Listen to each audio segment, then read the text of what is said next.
ओम कर्तृ summer. सज्जनों, हम अपने जीवन में जो सुख या दुख भुगतते हैं तो वो हम अपने पूर्व जन्म के किए गए कर्मों का फल भुगतते हैं। हमारे जीवन में कोई भी मित्र आदि हमारे साथ अच्छा व्यवहार करता है, माता पिता, पत्नी, भाई, बंधु, पड़ोसी, तो ये समझो कि हमने पूर्व जन्म में उनके साथ अच्छा बिहेवियर किया था, अच्छा व्यवहार किया था। और जो हमारे से ईर्ष्या रखते हैं, जो हमें दुख देते हैं, चाहे कोई भी हो, पड़ोसी हो, दुश्मन हो, भाई हो, पत्नी हो, तो ये समझना चाहिए कि इन जीवात्माओं के साथ पूर्व जन्म में हमारा व्यवहार अच्छा नहीं था, हमने इनको दुख दिया था। तो अब बात ये है कि जो हमें दुख देते हैं उन से हम मुक्ति कैसे पाएं, यानी जो हमें प्रताड़ित करते हैं, दुखी करते हैं, उनसे हम मुक्ति कैसे पाएं, उन दुखों से हम मुक्ति कैसे पाएं। तो उन दुखों से छूटने का एक मार्ग है और बहुत से लोगों का ये अनुभव है, प्रयोग किया गया अनुभव है, इसलिए आप सभी भी ऐसा करें। सर्वप्रथम तो ये स्वीकार कर लें कि ये जो हमें दुख दे रहे हैं इनको हमने पूर्व जन्मों में दुखी किया था और वो अपना बदला ले रहे हैं। तो जब ये धारणा हम पक्की कर लेंगे, और कर भी लेनी चाहिए, क्योंकि हमारे ग्रंथों में लिखा हुआ है कि हम जैसा बोते हैं वैसा हमें काटना पड़ता है। इसका उदाहरण महाभारत में धृतराष्ट्र अंधे थे, तो उन्होंने भगवान श्री कृष्ण से यही पूछा था कि मैंने कोई भक्ति और सुकर्म किया है, तपस्या की है, तब तो राजगद्दी मिली है, क्योंकि राजगद्दी तपस्या के बगैर मिलती नहीं। परंतु वो कौन सा पाप किया कि मैं अंधा हूँ। उन्होंने ऐसा नहीं कहा कि परमात्मा ने हमारे साथ बुरा कर दिया, मेरे साथ मेरे को अंधा कर दिया, परंतु यही कहा कि मैंने कौन सा पाप किया है। तो भगवान श्री कृष्ण ने कहा कि आप अपने पूर्व जन्मों को देखिए। तो उन्होंने कहा कि मैं सैकड़ों जन्म देख चुका हूँ, मुझे ऐसा कहीं कोई दिखाई नहीं दिया।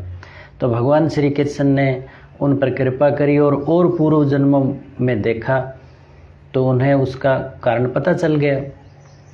और दूसरा, बालिया भील के द्वारा भगवान श्री कृष्ण पर तीर चलाना, तो उन सभी कथाओं से ये सिद्ध होता है कि किए हुए कर्मों का हम फल भुगतते हैं।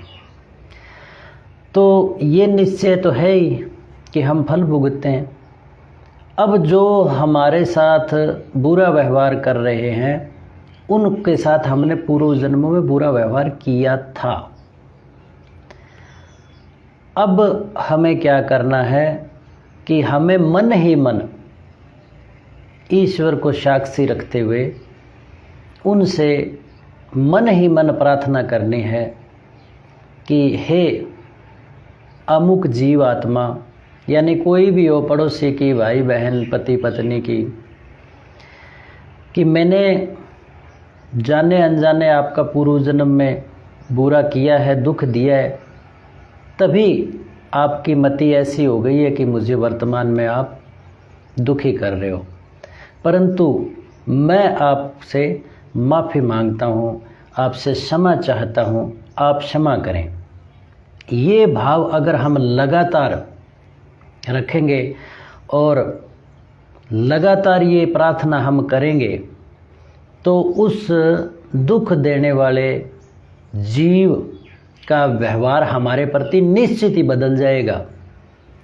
अब ये बदले 5 दिनों में, बदले 4 महीनों में, ये नहीं कह सकते, परंतु बदलेगा ज़रूर। ये बहुत से मनुष्यों का स्वयं का किया गया अनुभव है और इससे हम बड़े से बड़े दुख देने वाले संबंधी से हम छुटकारा पा सकते हैं। तो सभी स्वयं को दोषी मानते हुए मन ही मन हमारे को दुख देने वाले संबंधियों से मन ही मन प्रार्थना करनी चाहिए, ताकि हमारा मन भी पवित्र होगा, हमारी बुद्धि पवित्र होगी और वो फायदा भी हमें मिलेगा। क्योंकि परमपिता परमात्मा है, वो दयालु है, वो शरण आए को शरण देता है। इसलिए दुखों से या निकट संबंधी अपने जो जन हैं उनके व्यवहार को बदलने के लिए हमें ये प्रार्थना करनी चाहिए। और बहुत ही अच्छा हो कि हम ये भी प्रार्थना करें कि हे परमपिता परमात्मा, हमारे साथ जिसने बुरा किया था हम उन सभी को क्षमा करना चाहते हैं। और हे परमात्मा, मैं तो आपकी शरण चाहता हूँ, मैं आपके सानिध्य में रहना चाहता हूँ, मैं मुक्ति चाहता हूँ, मैं ना कोई किसी से बदला लेना चाहता, ना सांसारिक वस्तुओं की चाह है। तो ये करेंगे तो हम मुक्ति के मार्ग पर भी अग्रसर हो जाएंगे। क्योंकि श्रीमद् भगवत गीता के अंदर भगवान श्री कृष्ण से अर्जुन बार बार प्रश्न पूछते हैं और भगवान श्री कृष्ण ज्ञान योग, कर्म योग, भक्ति योग का उपदेश अर्जुन को देते हैं, परंतु अर्जुन चुप हो जाता है और उनको लगता है कि ये भी उपाय कठिन है, ये भी रास्ता कठिन है, ये भी रास्ता कठिन है। तो फिर अंतिम में भगवान श्री कृष्ण अर्जुन को कहते हैं कि तू अपनी मुक्ति की इच्छा कर। तो सज्जनों, हमें मुक्ति की इच्छा करनी चाहिए और जो हमें दुख दे रहे हैं उन पापों को, किए हुए हमारे पापों को स्वीकार करते हुए उनसे क्षमा याचना करनी चाहिए। और बन सके तो जो हमें दुख दे रहे हैं उनको भी क्षमा करनी चाहिए और परमात्मा से, परमात्मा की भक्ति, सानिध्य और मुक्ति की प्रार्थना करनी चाहिए। इससे हमारा भला होगा और मनुष्य जीवन जो है हमारा वो करते हो जाएगा और इससे ही हम गुणातीत होंगे, यानी समदृष्टि हो जाएंगे। ये प्रार्थनाएं करेंगे, ऐसा विचार करेंगे, ऐसे ईश्वर की शरण में रहेंगे तो हम गुणातीत हो जाएंगे और जो हमारा मनुष्य जीवन का लक्ष्य है वो हमें मिल जाएगा। ओम तत्सत।